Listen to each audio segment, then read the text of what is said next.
If your Goodreads app is crashing, in this video, let me show you the exact steps that you can follow to solve this issue. Now, in these situations, the first thing that you can try out is try to clear the app cache and data of the Goodreads application. So what you simply want to do is tap and hold the app and then head over to this eye icon. Once you're inside of the settings page, scroll down and then head over to the storage option where you'll be able to see the option called clear cache. You simply want to tap on this option and also make sure to tap on the clear data option and then tap on delete.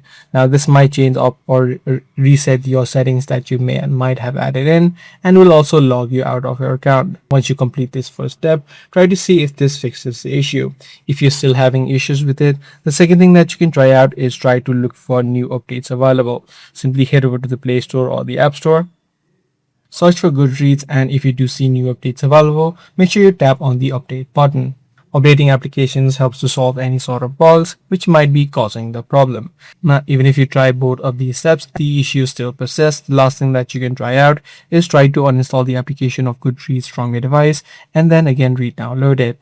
Also try to reboot your device as it may be the issue with your phone as well. So once you restart your device, you should be able to fix this issue. I do hope this guide video was helpful. If it was, be sure to subscribe. That's pretty much all for today. I'm going to see you in the next video.